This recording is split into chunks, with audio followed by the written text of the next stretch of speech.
Welcome back from lunch, everyone. Thank you. We're going to continue with our conversation with some friends from outside the state of Utah, the Georgia Center for Opportunity.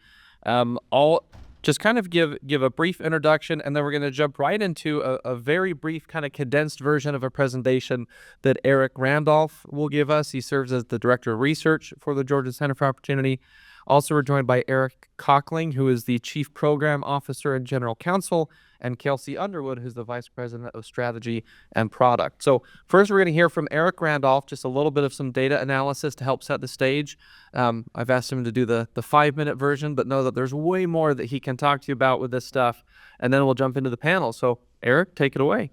Okay, thank you. So just really briefly, that we have, I believe, the oldest modeling for benefit cliffs in the country. And now other organizations are doing it too. For example, the Federal Reserve Bank of Atlanta, and they're finding the exact same things that we found. So we'll see some of this. So really quickly here's a real. Can you hear me? Up a little loud again. Oh, I'm sorry. Hold the mic really close. Is that better? Okay. So a real quick example. If you take a look here, this is just an example where you have a single mom and she has 2 children. This is a national weighted average that you're looking at.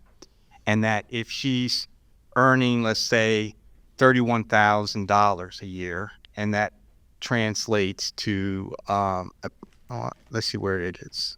Okay, it's a wage of approximately $15 an hour. And then she gets a pay raise of $1. She actually will lose in benefits $10,000. So you kind of see the first column is the before, the second column is after, and then the third, is gives you the net plus or minus. So this is a national average using 2023 data. If I come down, I'm going to skip this for a minute. This is just how we look at it. So we kind of take that bar chart and we extend it as a graph. So that like may I just walk over to it? I guess I don't know if I walk to the left or right, but everybody's seeing it right side. This is your earnings right down on the horizontal axis. And then what we do is it looks like an error graph, but it's a column graph. So these are like the columns you just saw, but we have it going from 0 to $100,000 in earnings. And what you can see is you can actually see the various place that we call the cliffs. So whenever you see that it kind of drops down, that's when somebody would experience a loss. So that's kind of showing you it's just not one cliff. That's why we say benefits cliffs, the plural, because it's just not one program. It's multiple programs that happens. So this is kind of that dynamic that shows it. Then if I want to jump ahead, so pardon me for I'm passing through a number of slides here. Let's see. So this is something, let's see if it works. Okay, good. It works. So if you took an economics class, you might look out incentives. So for example, if I would say, I'm going to hire you for this weekend, I'm going to pay you $1,000. Most people, great. I'll do that. I'll what do you need me to do? I need you to help me at the county fair. So I'll pay you $1,000. But if you learned that you would lose $150, let's say, to taxes, would you still do it for $850? Probably, right? It's not going to stop you from doing it. But if we start taking away your benefits and things, like would you do it if you lose $400? How about would you do it if you lose $650? What if you lose $900? What if I hire you for $1,000, but you only get to keep $100, right? Would you still do it? Your honest answer, right? Some of you are going to say no, right? But now what happens if you lose $1,500? Like, probably no way you're going to do it, right? But the point is that it's just not the cliff that's the problem. It's also these high earning loss rates. And so when we actually have found a way to kind of graph it, I'll throw it up real quick.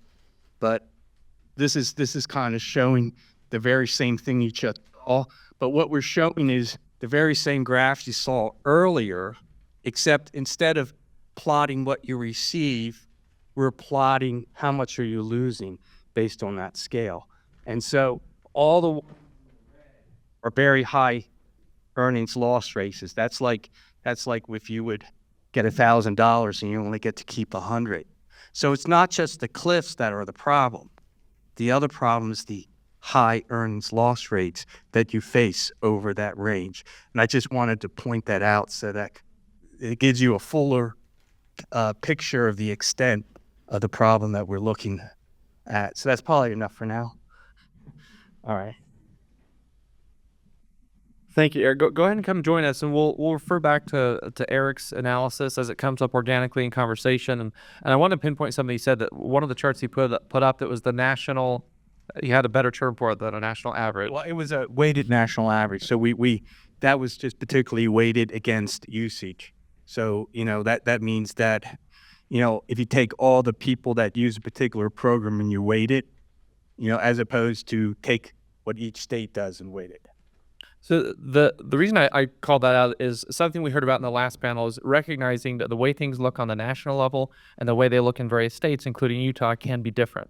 And so it's obviously instructive to look through this national lens, but then just to remind ourselves that, well, we always got to make sure we're really clear on how are things specifically working in Utah.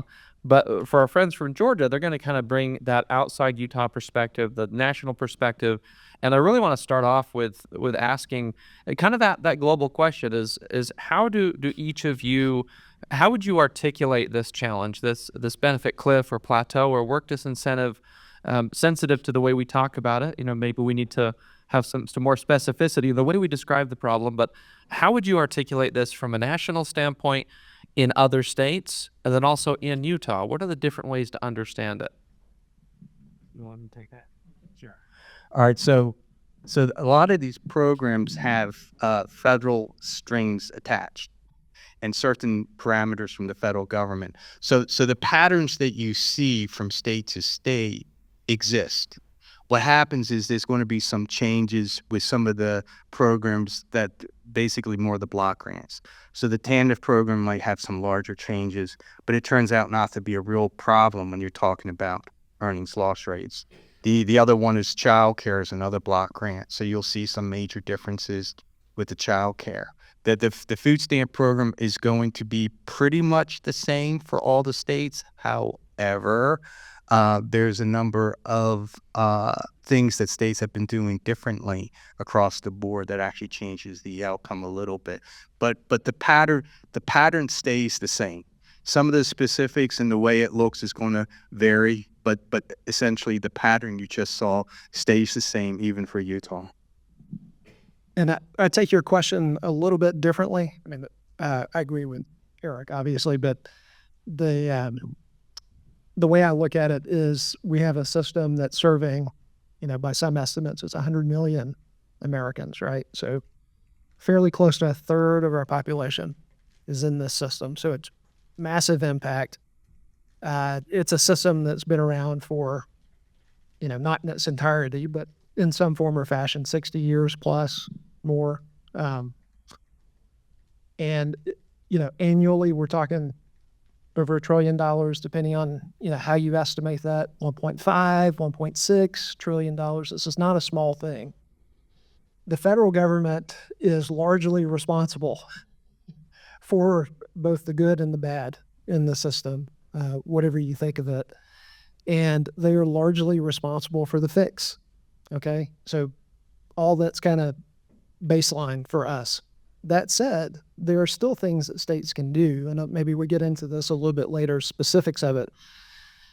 I think the states have to play the role of leading the charge on reform. I think our best example of reform that we can look to is when AFDC was reformed back in the 90s, and you might love that reform. They may not know what aid to families with dependent children. Welfare reform of the 90s, for those of you who are old enough to remember the 90s. Bill Clinton signed into law welfare reform, as it was called at the time. But really that bubbled up from reforms at the state level, starting largely in Wisconsin with Tommy Thompson, who was governor then. That is our best model for how you reform the system at all. So it means that the states are going to have to take a lead role, we think, even even if you love the current administration or you hate them or you think they're going to be dramatically reform minded, however that's defined, I still think that ultimately the states are going to have to lead the way, much like Wisconsin did. I think New York did some experiments as well that proved fruitful in order to get the system reformed in the ways that we're talking about. And the last thing I'll say is we're in the home of just wonderful reforms. Like I think how Utah system is structured, I know it's not perfect, but compared to other states that we look at, it's amazing. And we're not talking about perfection here. This is incremental improvements at some levels. What we're after to improve people's lives. I mean, it's what we all are interested in. So Utah has a great track record with the one door model. That's what we call it. I know you guys are probably not calling it that here, but it is the example for the country of how to get a lot of this right. And Kevin, I've heard Kevin speak a lot this week. You've got a great resource in him, very specifically, I can tell. But the work generally that DWS is doing is just, it positions you guys really well to take on broader reform. So kudos to you. Mary? I'm sorry. And then turn back to Eric. Yeah, I think I'll just lean into something that the good doctor and the good deputy director said earlier, which is there is reality and there's perception of reality, and they are equally important. So what I focus on in my realm is technology and psychology around these systems. So how are people actually engaging and interacting with them? How are they making decisions based on their perception of what is real? And so there is an element of policy reform, and there is an element of education and awareness that needs to happen as well, for people to understand what they're actually up against, what it looks like, and for us to be able to use data-driven decision-making processes. So that's where the technology comes in, is how are we capturing some of this information in order to drive policy reform that reflects what is actually happening on a state-by-state and even a county-by-county basis. Thank you. Eric, you had something else? Sure. If I wouldn't mind having a follow up to some of Eric's comments. Again, I agree with everything he said. I'm not disagreeing with anything he said. So the one thing that I would like to point out is Congress is actually waiting for the states to tell them what they want, and the states are waiting for the federal government to reform it, right? So it's kind of like the game of chicken in a way, where somebody's waiting for the other person to move first.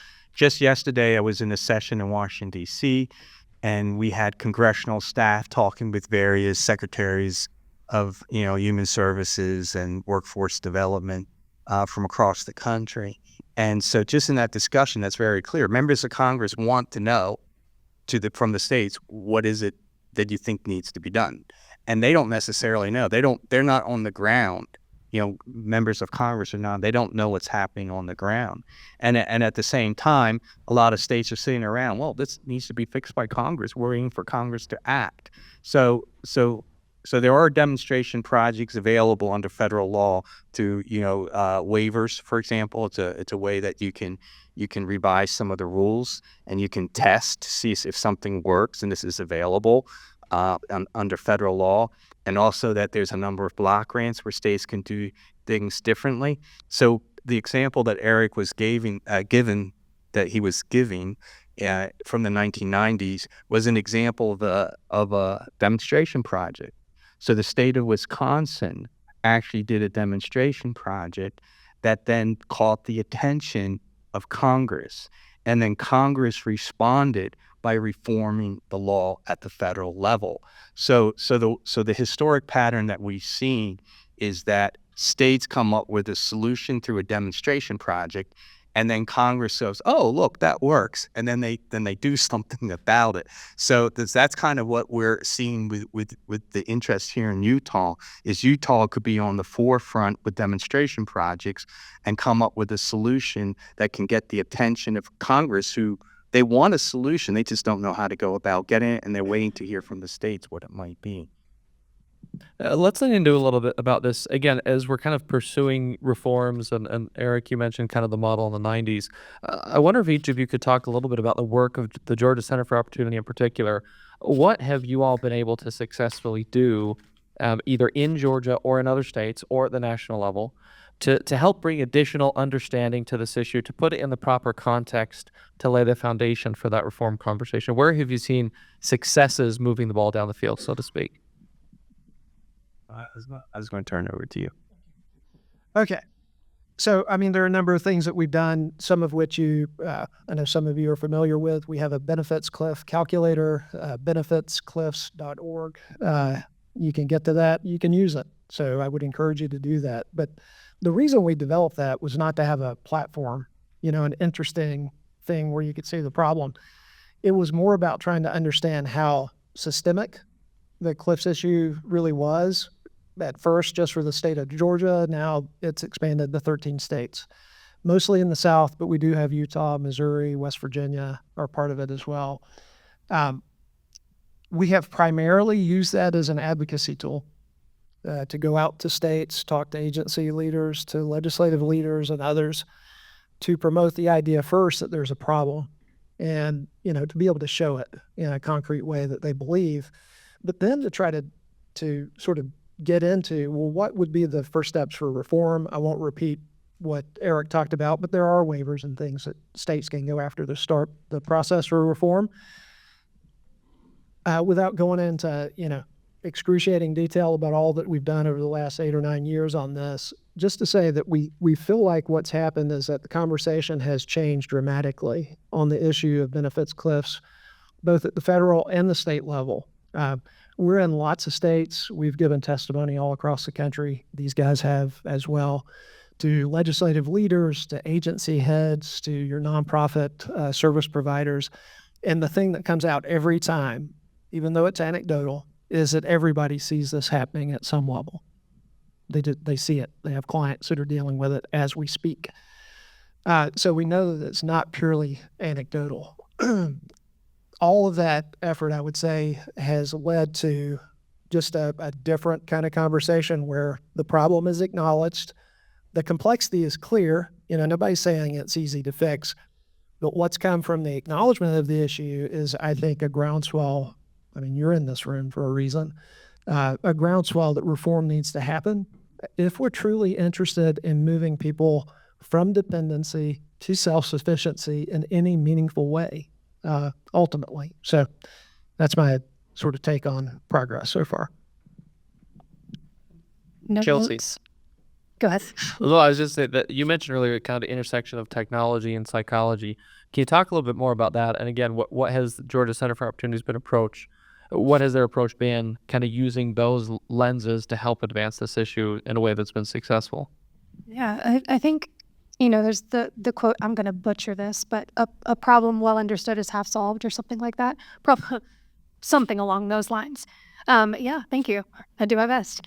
And so I think that with technology, and we also see this at, DWS has a fantastic system as well. And there's a really important element of collecting actual data, which is also something that is done through surveys. You guys have talked a lot about that, or survey analysis or study analysis, right? But understanding what is really happening in concrete data, because when you're going to policymakers, you have to have that. You have to be armed with that in order to have fruitful, meaningful conversations. So through technology and what we've built with the Cliffs model, again, it's illustrative. It's something to facilitate conversation. It shows the problem. I think we're all on the same page that the problem exists. So now it allows us, because we have identified, measured, and visualized the problem, it allows us to start having conversations. Okay, this exists. Now what do we do? Right. So again, I think data capture is really important because we need to understand not only what the problem looks like, but how people are interacting with it on a day-to-day basis. And that's something, again, that technologies like DWS has. There's another group that we work with out of Colorado that has a really fantastic product, and they're working with individuals who are actually in the system and understanding how they are engaging with it in order to make better decisions going forward. Did that answer your question? Yeah, and can I follow up on one thing, Kelsey? Can you just give a little bit more information to the room about the Cliff Calculator tool from the user perspective for folks in here who might sign up to kind of play around with that? What should they expect as far as how to use it in this issue area? Kind of how does it work? I mean, we're not going to do a demo of it here, obviously, but just give kind of the quick flyby so folks have a sense of, oh, maybe that sounds like a tool that would be helpful in the work I'm trying to do on this issue. Absolutely. So again, benefitscliffs.org. It's free. You can sign up. I can go in and give everybody access to all 13 states worth of data. And we absolutely encourage you to use that. So what we're seeing is, again, I want to be very clear, expectation setting. It is a policy tool. So it is designed from a technology and product perspective for policymakers to create awareness. However, if you are working with individuals who may or may not hit a cliff, what you can do is you can go into the system and you can populate kind of a family scenario. So you might have a single mother, 2 children. We have some of these auto-populated for you. So it's just a click of a button. You select a year and then you select a scenario. You can go down to state level. You can go down to county level on everything. And it'll pop up a graph, kind of like what Eric showed. It had everything sort of filled in. This just has lines where you can see where those cliffs drop off. And at exactly which rates and how much it is. So when you're working with somebody who may or may not be at risk of hitting a cliff, you can identify at what pay rate that might happen and which cliffs they might be facing in order to be proactive about dealing with that. So if they're coming up against it and they might lose, SNAP, right? That's usually the first one that goes is food assistance. Are there community resources that they can then engage with or access that might help bridge that SNAP gap, basically? Yeah. And one thing, I was just going to add, I know if you're like me looking at that graph, it's really difficult for me to interpret that. It took me years to figure that out. Okay. I still don't. On the website, there's the ability to have a table view. So you have your income and you can see immediately whether there's going to be a loss and how much. And to me, that's much more useful from the perspective of working directly with the client base to make that clear. So the one thing I was going to add as well is just kind of reinforcing the importance of the case management component of this. And again, as some of you have alluded to, and we heard from the DWS folks about the importance of that interaction. So just want to kind of reemphasize, if there are individuals either that you're working with or your own experience where you're really trying to get better understanding of these programs and how they interact with me or who I'm working with, it's like this tool should not replace the case management function of DWS. That should still be the priority, but this can be a tool to help understand the issue better. So just want to make sure, again, we're pushing people who are in need towards the right department to help make some of these eligibility determinations, even though these tools can again be a very helpful part of the policy conversation. I want to ask about, as you all have been progressing on this issue, what challenges are you facing? What are the biggest kind of obstacles as you're trying to just educate policymakers and folks in different states, as you're trying to lay the foundation for policy reforms? What are you facing that's challenging on this issue? Before I try answering that, can I circle back to what you just said? So the one thing that might help with clarification, and especially if you're kind of new to this and looking at this, it helps me to think about it. The Department of Workforce Services in Utah is really an administrative structure that enables you to really help people more than any other. Hands down, Utah has the best system in the country, without a doubt. And we have an effort right now in the bill in Congress to allow other states to replicate what Utah is doing, right? But then on the other hand, the CLIS problem kind of supersedes it, right? I mean, it impacts all the states. So we have two different things. We have an administrative structure, and that administrative structure really enables us to look at other ways of coming up with solutions, because one of the first solutions is try to integrate all the programs together, and Utah is way ahead of everybody else. And then the second question is, well, we still have the issue. We still have this issue, and what do we do about this issue? And I think that might be a clarification in people's minds, because on one hand, they might be hearing, oh, Utah has a really good system, but then, what are we talking about with benefit cliffs? Thanks. You want me to build off of what he just talked about? Yeah, or say whatever you want. Either way. Well, okay, I'll respond to your question first to be respectful, but I want to add on this up to what Eric said. So Sorry. that's okay. No. Sorry, I didn't mean to imply that you were not being respectful. We are so Southern. We apologize for everything. They do, don't we? Sorry about. I will leave right now. So, initially the first thing that we faced actually was that the problem was actually too complicated to fully model and understand. And maybe it is at some level, and I appreciate that. But it was interesting where we heard that. I mean, Eric and I were at one of the first meetings that I had ever been to on this issue after we had modeled it. This has been 7-8 years ago, something like that at this point. And we were in DC with a bunch of agency leaders and think tanks in DC, and the actual modeling agency for the federal government, the head of that was there. And when we got to the question of, well, can we really understand the benefits cliffs? Clearly, it was like, nah, it's too complicated to model. We can't do that. And we said, we tried. What do you think of this? And they looked at it and they're like, that's actually pretty good. So that is less about patting ourselves on the back. It's much more about getting over this mindset that a problem is too big, too complicated, too hairy, too long-standing for us to tackle. Like, there's got to be a certain level of just raw optimism when you're talking about a $1.6 trillion, 100 million people problem, right? Like an issue affecting that big of a part of our world. So that's the first thing. It's just the optimism that if we plug away at this, we can actually fix it. We have to have willpower to do that. But, that's why all of you are here, I'm assuming, is because you believe something needs to be and can be done about it. So my encouragement is to stay optimistic, even though it's going to take a while. It took us many decades and generations to get here. Hopefully it won't take that long to get out from under this, but maybe it does take a decade. Maybe it takes 20 years. Well worth it for all the families it will impact, right? The other thing I want to add on, to be rude and go back to a previous question, is in terms of successes in other states and the momentum around the reforms that we want to see. Honestly, most of the momentum right now in the other states that we're working in is for the adoption of one door. This integration of workforce and welfare, because they see it as the starting point for having a system that treats people like human beings, reduces complexity, deals with actual needs, all the great things that it does. With that said, the states, I could rattle off where we're working. Arkansas, there's a little bit of work going on in Missouri. There's work in North Carolina.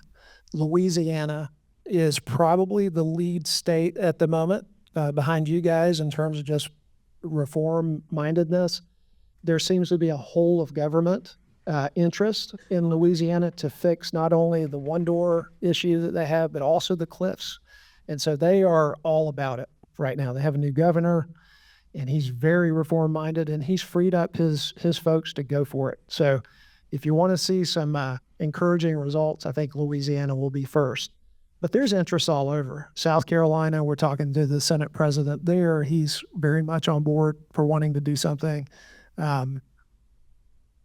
Tennessee, obviously, you guys are doing great things. But we're seeing things, bubble up everywhere. And that's kind of, but one door is really leading, and Benefit Cliffs comes close behind. It's kind of like a competition. So do you want Louisiana to beat you guys, Utah? I mean, I really...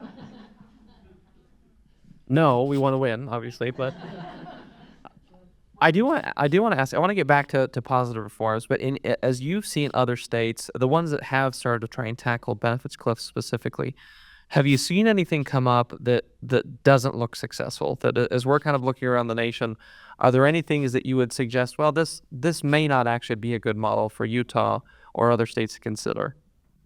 You don't have to name individual states, don't bash anyone, but just are there things that we ought to keep in mind as maybe that may not be as effective to our goal? Do you want to take that first? Sure. Yeah. Sure, I'll go first. Yeah, so the answer is yes. And actually, the U.S. Department of Health and Human Services is doing some pretty good work in this area. And when we were there, we met one of the lead researchers on this topic, and they just came out recently with a paper. So what they're discovering is that if you try to bridge out programs, it's not going to work. So currently now, like the first knee-jerk reaction we get, like if you go into some congressman or some state legislator and you show them, look, there's a problem. It's like, well, let's fill in the gap and just throw more money at it and bridge out people. But it's not going to work for a number of reasons. And they've done some pretty good research. They did modeling with the Urban Institute, for example, and they're discovering that they're not working. So we have a number of states that are creating these kind of bridge programs, and they're thinking they're solving the problem, but they're just kicking the can down the road, and they're kicking it up into higher income groups that have that receive the problem. So it's actually tricky. I'm personally an advocate that if you're going to solve this, you have to model it, and you have to know what you're doing. Just don't blindly think that we can just create this bridge program or that bridge program and throw money here or throw money there without actually modeling and understanding what you're doing, because you may not actually make this situation better. And I'm sort of tempering some of that a little bit just to say that with pilot programs, yes, you might be able to afford it in a pilot form, a lot of the bridge programs and other things. And also, you might help some people. There are going to be some people who that's enough to work them out, of the system. The problem is you can't scale it. I mean, all the modeling that I've seen says that budget-wise, it just doesn't work at scale. We've had states, I will not name them out of respect for the people there, but there's been at least one state that's tried that with a couple of the programs, childcare, SNAP, I believe they had a program that they created, TANF, to create a bridge. But the annual budget number for them was over $200 million in a single year, and this is not a big state. Okay, so valiant effort, and they get applause for acknowledging the program, or the problem, which they should. I mean, that's the start, right? But the solution doesn't work because of the budget issue, and also that bill passed not too long ago, but a couple years under its belt, hasn't been funded because they can't afford it. So just a word of caution. You've got the answer really is, at some level, you have to get to the fundamental reform of the program itself. And this is, we may get into this a little bit, but some of the great work that Eric has done that we don't have time to get into in any real detail is looking at each program, figuring out the variables within the program that actually drive the benefit cliff in that program, and figuring out how you reform that. So you're reforming the program at their root level. Eric, can you touch on that briefly? And again, thinking through the lens of this is really focused on identifying where there are structural cliffs in a program that create a material disincentive, which again is distinct from where there's a perception of a cliff, but maybe there's more of an education component. So knowing we're focusing on that specific piece, maybe touch on briefly if there are some things we should be thinking of in terms of positive reforms that might be worth looking at. Yeah, so I'll get to your question, I promise. But let me Just answer it. Quick, let me start circle with back. that. So the one thing is, I just was curious if there are any political science students in this room where you can pass a law, and it could be the greatest law, but if it doesn't get the money from the appropriations committee, what good is it, right? And so that's what we've had in at least one state where they came up with a legislative solution, but there was no money for it. So basically it dies on the vine. And then what was your question? The focusing on where there are some actual structural reforms that need to take place, what are some things we ought to consider that would be positive reforms? So one of the things we've been focusing on the SNAP program, which is the food stamp program. We've been focusing on Medicaid and child care. And there are things that states can do in those programs. So in the case of the food stamp program, there's actually a federal waiver. It's Section 2026, if you want to be precise, where you can actually, as a state, submit for a waiver to change rules, and you can actually modify the eligibility requirements to actually get rid of the cliff. So instead of creating a bridge program that actually throws more money at it, and you might be kicking the problem down the road, you could actually instead go for a 2026 waiver. And then in that waiver, what you do is you can modify the actual eligibility requirements so that you actually properly get rid of the cliff. And that's kind of what we've been advocating for. Instead of just trying to do something as a reaction, really take the care and time to model what you're doing to make sure that what the solution is that you're proposing is a real one. Yeah, I want to talk about behavioral economics. Talk a lot about data and modeling solutions out and policy reforms. And as we, I think, all know, some policies can be progressive and protective, and some can be prohibitive, and some that were intended to be protective can turn out to be prohibitive, which is, I think, a lot of why we are where we are right now. Sometimes it's well-intentioned and well-intended. So when you're looking at policy reform, as Eric and Eric have spoken about, some of these demonstration projects I think are quite important because you can model it out all day long in a computer and you can understand what has been done and what might be done. But until you actually observe how individuals interact with those changes, you won't know what it's going to look like because human behavior is not logical. There's a great book, Predictably Irrational. If you haven't read it, highly recommend it. And so I think it is important to, when we're looking at policy, also remember that we're talking about people and how they behave. Thank you, Eric. So last question, then we'll have some time to take questions from the folks in the room as well.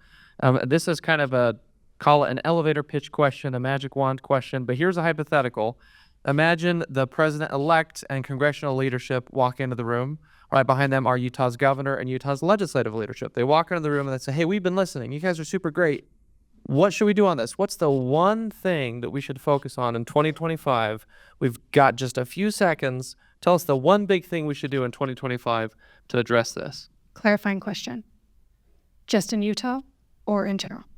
Both, for Utah and national. I don't want to go first. There's no wrong answer here. This is yeah. So I think, and this gets to something we're working on now, is that with the incoming administration, one of the things that we're proposing is the idea of a global waiver to give states the ability to take on all of this at one time, across programs as they see fit, and allow them to structure the programs the way that they want to. That's actually what I would want to do. I think that's the place to start. I wouldn't want to go to the federal government and say, please, federal government, fix all of this for us. All right. I don't think that's the answer. Not that they wouldn't do their best. I just don't think it'd work for everybody. So that would allow any state, Utah, to take on the problem and fix it to suit the people here, and take Kevin's knowledge of what people are needing and his staff and really deliver the program that they need. Rather than sort of a one-size-fits-all kind of approach. And you can deal with cliffs, but you can also deal with, your dream list of little hiccups in the various programs that have nothing to do with finances, maybe process or whatever. But I think that would be the answer. Kelsey, do you need more time to brainstorm? Do you want to go last or now? I think I'm good. Go ahead. It's going to be huge. It's going to be the greatest change ever. No, I would say gonna love it. I would say for every state that's not Utah, implementing the model that you all have implemented with DWS. And so with that as are we talking about Pop-Tarts? No. Okay. That was a thing from yesterday. Sorry. And then what Eric said, I think is great. He's the policy expert. These guys are policy experts, so I'll lean on them for that. Eric, final thoughts to the leadership of the state and nation. What do we do? I like their answers, actually. So definitely the super waiver or global waiver, whatever you want to call it, that's something that we actually are putting into the incoming administration. And what that does, the one thing the one thing that Utah this is where I'm at, right? Utah. The one thing that Utah does and have to its advantage that no other state has is that with your Department of Workforce Services, you actually report to a single federal agency. That doesn't exist elsewhere in the country. And the idea of the super waiver is that why don't we kind of set something up like that for the other states, right? And then, let's start kind of streamlining things, from the executive side as much as we can. But I would have, if we had congressional members come in, I would have some different answers. And like there's some very specific things that I would have in mind that they could do. I would say, well, we put out the American Enterprise Institute came out with a pamphlet on how to reform the food stamp program, and we actually co-wrote that, and we're mentioned in there. And so I would say, here you go. Here's a pamphlet of everything you should do for members of Congress, but for the incoming administration, I think what Eric said is right, and what Kelsey said is right too.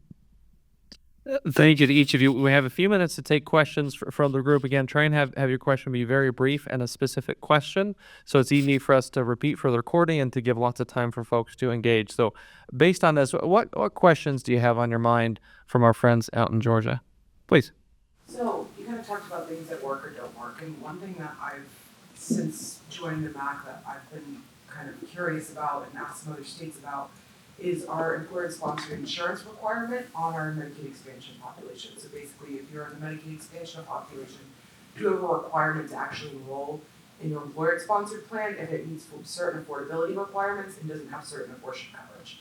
That's determined by sending some forms to your employer that they may or may not fill out. And then usually, I think there's less than 1,000 people out of the entire expansion population. The expansion population is about 80K right now. So only 1,000 people are enrolled in ESI. Would you see that as like a good thing? Like I really struggle with it. I think it creates a lot of administrative burden both on PWS and applicant, and there's not a lot of enrollment. Like most people don't.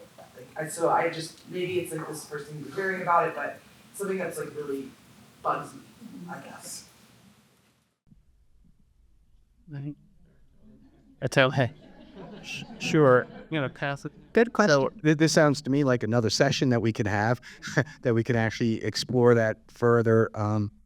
The thing is that we actually it's coming out this week. Hopefully, it's went through final edits. We actually have a recommendation for what states can do relative to reforming medical assistance in general. And so with Medicaid expansion, and then when you go into the exchange, I mean, if I heard you correctly, what you were saying, I was trying listening, that there is actually a protocol which you have to follow. So when someone comes off, let's say, of Medicaid, right? Or let me back up. If someone needs insurance, they first say, do you qualify for Medicaid? If the answer is yes, that's where you have to go. If you don't qualify for Medicaid, then they say, does your employer offer insurance? And then you have to take that unless you can prove that it's unaffordable or inadequate. And there are bureaucratic definitions of what that means. And that's a little bit of a problem. And that's a little bit of a benefit cliff that really doesn't show up well in our data graphing because it involves other elements because the actual clip they receive has to do with out-of-pocket costs. And once you get out in the real world, there are, premium shares, co-insurance, deductibles, co-pays, right? And that all kind of gets into the mix. So kind of what our paper is showing is it's giving two options, like a temporary option that might help and then a more permanent option. But that's certainly a very good question, a very important question, and something that deserves a lot of attention, I think. Yeah, and this is my last comment. New Hampshire did have something, they're the only state that I could find that had a requirement similar. They actually repealed it because it cost so much money, and they were very comfortable with that. And it was keeping people off the program who were entitled to it.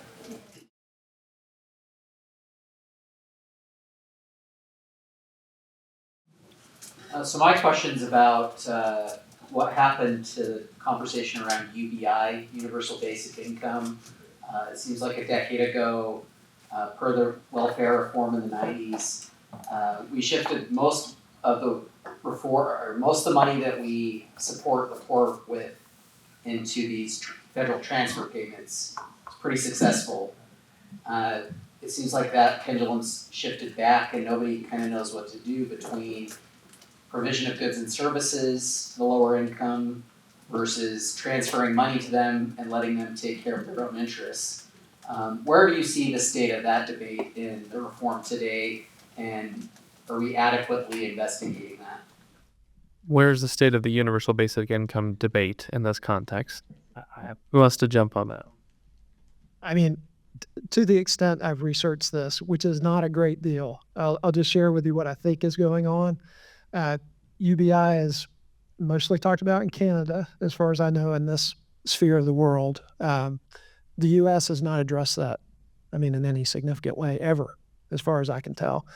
The thing that we are interested in that maybe gets a little bit to what you're talking about is this concept of empowerment accounts, where the current slate of programs, if you qualify, can be put into an account where there's just more discretion on what can be done with the funds in that account. Now, it's not UBI in the way that that's typically defined, but kind of approximates it for those who qualify.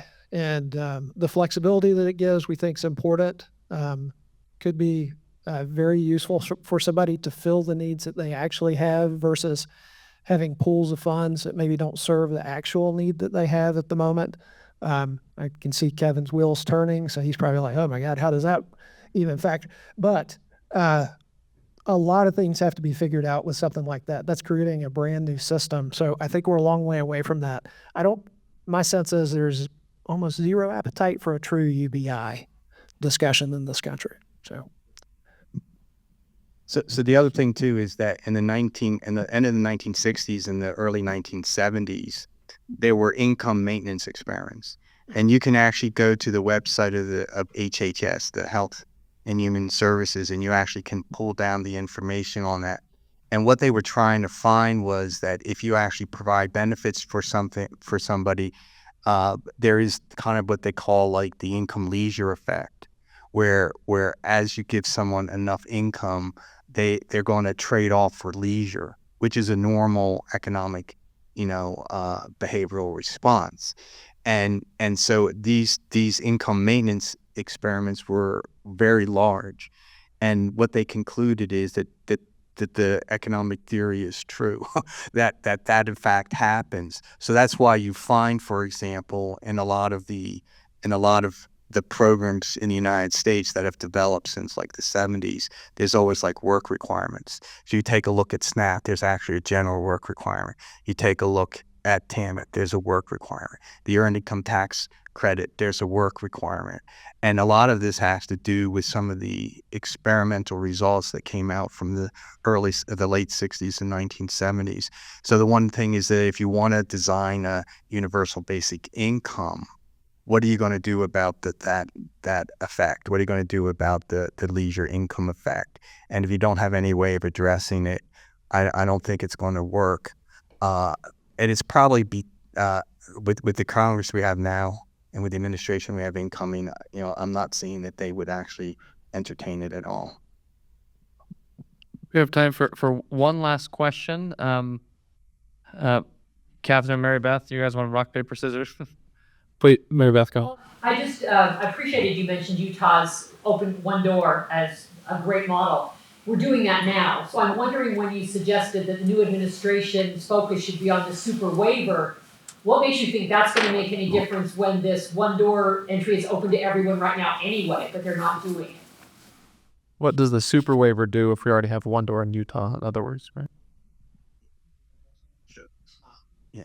So the super waiver is not really one door. What it does is it just takes a piece of what Utah did with its Department of Workforce Services, and that it allows states to kind of apply. They can apply for a demonstration project across. So let me just back up a minute. So we almost had a demonstration project in Georgia at the end of the Trump administration, and they were going to look at Medicaid and TANF and was it the food stamp program? And they were going to come it up. And then what they did was they were getting coordination between the Secretary of Agriculture, which runs the food stamp program, the Secretary of HHS, which runs the TANF program, and then CMS for Medicaid. So they were getting all the principal people together. But that's a, Herculean task to do that sort of thing, because, there's control in different places. And the idea is that why don't we get this kind of coordination now at the federal level, kind of like appointing a czar, type of thing, or some sort of way that could alleviate. So what that does is it kind of streamlines it, at least administratively at the federal level, which would enable states to more effectively work with the federal government. Your study that you did in Utah under Governor Levitt, that there was an audit, and it showed that, before you created the Department of Workforce Services, that your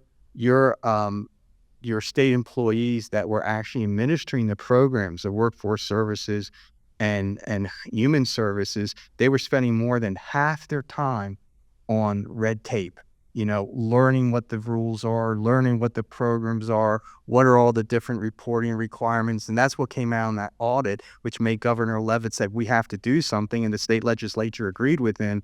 And it was like, we want them to spend time with the actual people. We want them to spend time with the clients and serving them as customers. We don't want them to be doing all this kind of, bureaucratic rules and things back and forth. And I think this idea for like a super waiver is we're going to try to help states, with one door, to, streamline it on their end, but let's get the act together for the federal government together too, so we could start that kind of process as well. I don't know if that answers it well, but Just want to add one thing, and that is one door is not actually possible in other states outside of Utah right now. And that's because of how WIOA was actually written. Basically, it prevented other states from taking on Utah's model.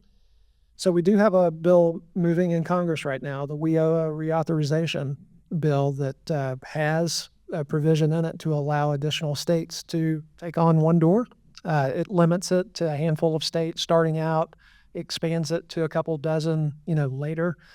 But that really needs to pass first before other states can take it on.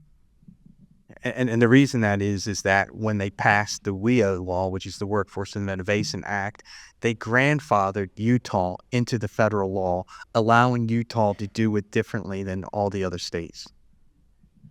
Please join me in thanking our panel, our friends from Georgia.